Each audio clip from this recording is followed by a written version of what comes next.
Lads, what's going on? Welcome back to the channel. I'm not going to lie, first thing we need to address is how long it's been. I mean, it's been over a month since I sat down here and actually decided to record a video. I have found it so unenjoyable watching Chelsea at this moment in time. I think it's honestly been one of the worst times in my recent memory that I can remember. You know, some of the football has just been dire. I feel like it feels so estranged from everything I knew.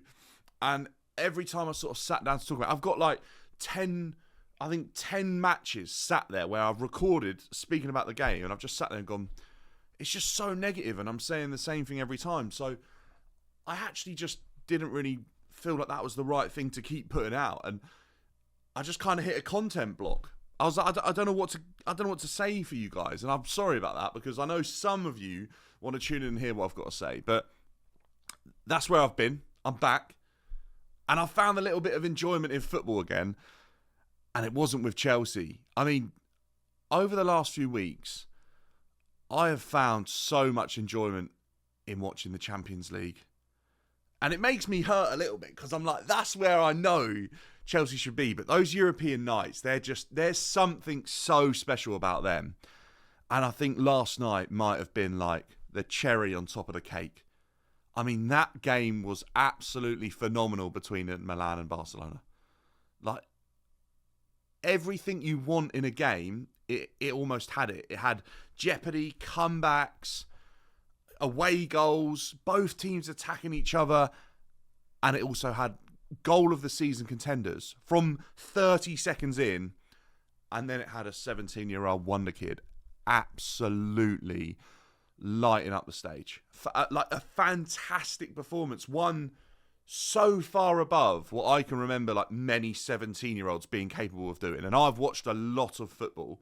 He might be just the best 17-year-old I've ever seen. And I'm obviously not going to be the only one saying that, but my gosh, 100 games, the way he's going, if he carries on and doesn't burn out, touch wood, we're in for something special again. Like, I never thought we'd see the likes of a player potentially like getting close to Messi. And I know the Barcelona comparison makes that so easy to do, but what Yamal is doing at 17 years old, he's so far ahead of where Messi and Ronaldo are at that age that it makes you wonder whether he's at his level and he's going to improve a bit, but they just sort of went off onto a different stratosphere. I don't know.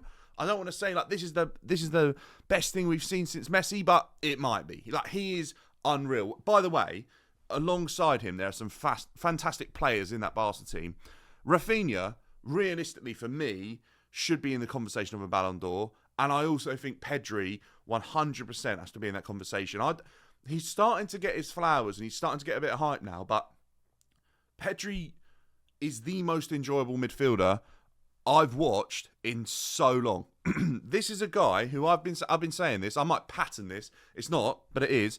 I've spent years and grew up like obsessed with that Pep Barcelona team. Like, that was the football I fell in love with, right? Pedri is a mix of Busquets, Xavi and Iniesta all combined into one player. And I know that's easy to say just because of who he is playing for Barcelona, but if you made a kid watch those three players and said, do everything they do, be a mix and a perfect combination of both. You know, paint a triangle, find yourself slap bang in the middle. That's what he is. Off the ball, I see Busquets. On the ball, I see shades of Busquets, Iniesta, Xavi. I think he's got a bit of everything. I mean, there was a little pass he did last night. Absolutely fantastic. I watched him in the Copa del Rey. He scored a fantastic goal, but he started it off as well. He's a fantastic player, and I genuinely think that, you know, if the Ballon d'Or was to go to one of Yamal, Raphinia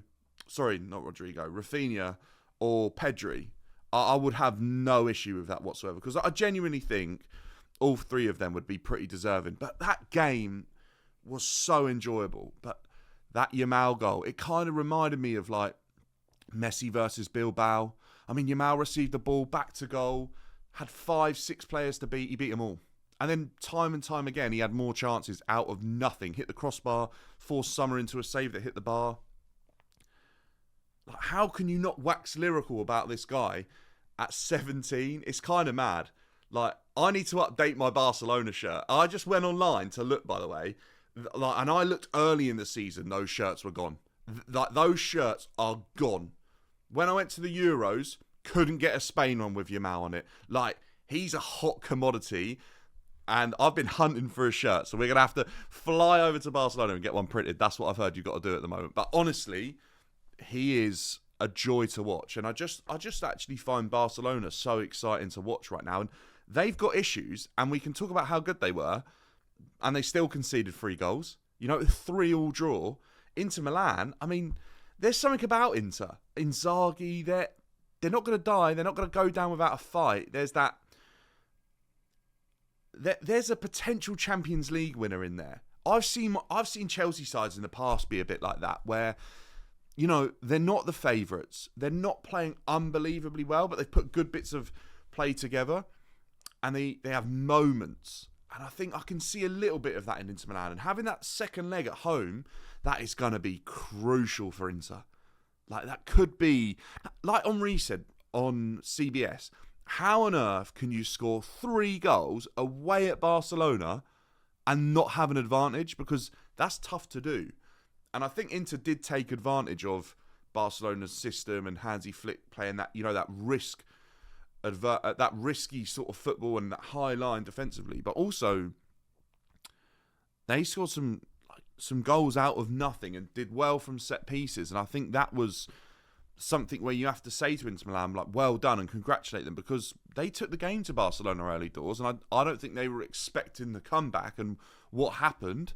But yeah, they definitely gave Barca a game, and it was so enjoyable. And I mean, I found that enjoyment as well watching PSG, and I look at those two squads and I think young Barcelona team, young PSG team, fearless, energetic, 2 managers as well that are absolute winners. They're ruthless in that.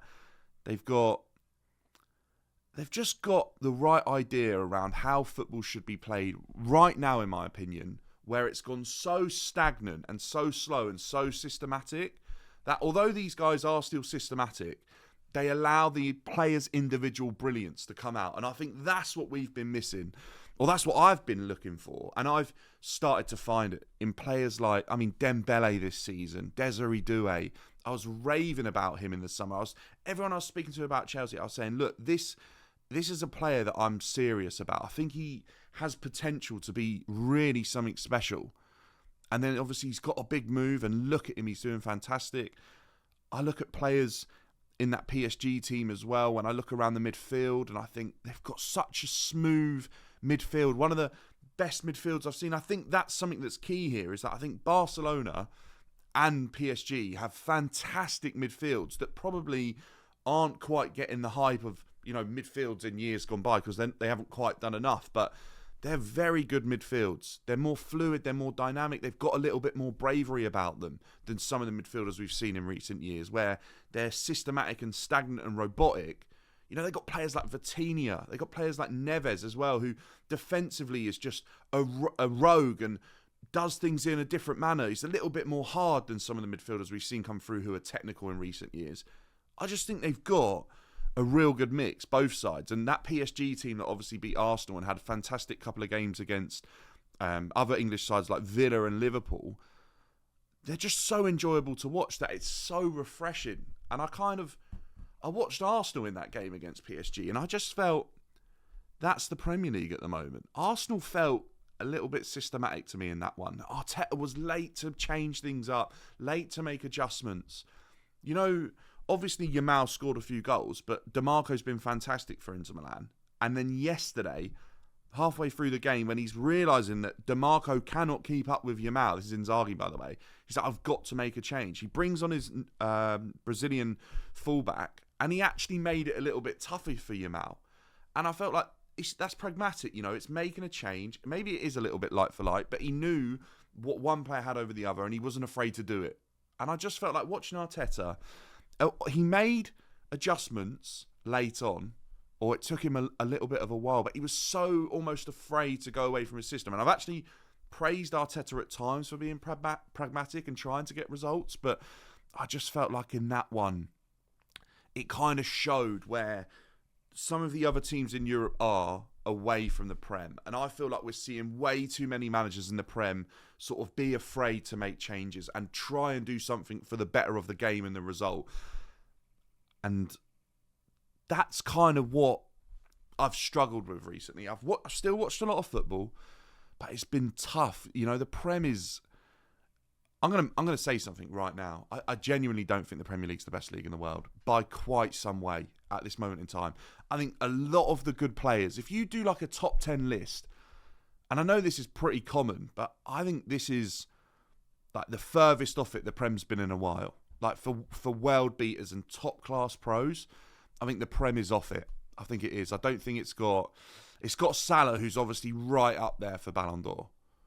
But I think as a footballer, Salah, for me, doesn't get near some of the others right now. I just don't think he does, because I've never seen him do, to a consistent level, things like Yamal was doing last night. I just haven't. He's not that type of player. But numbers-wise, and as a monster and a mentality monster, he's up there. And you know you can win Ballon d'Ors for that, because we've seen other players do it. But... yeah, Prem's a weird one right now. And I don't know if anyone else is feeling this or it's just me, but I do speak to some people who tell me they're bored of football and like this has been the worst Premier League season ever. But the Premier League used to have those special moments and used to have those end-to-end thrilling games. I feel like it's been so dumbed down now. And that's the bit I'm finding really tough. Like, I'm not going to lie, I'm finding that tough to sit down. You know what? It's almost like a chore. I'm not even going to lie, it almost felt like a job to sit there and put myself through some of them games. When I've sat there for the Champions League, I've sat there for Copa del Rey, and I actually thought, I'm just enjoying this game from the get-go. Football's meant to be dramatic, entertaining. It's meant to have thrill and excitement and players that get you off your seat. And I feel like the Prem has just lost that.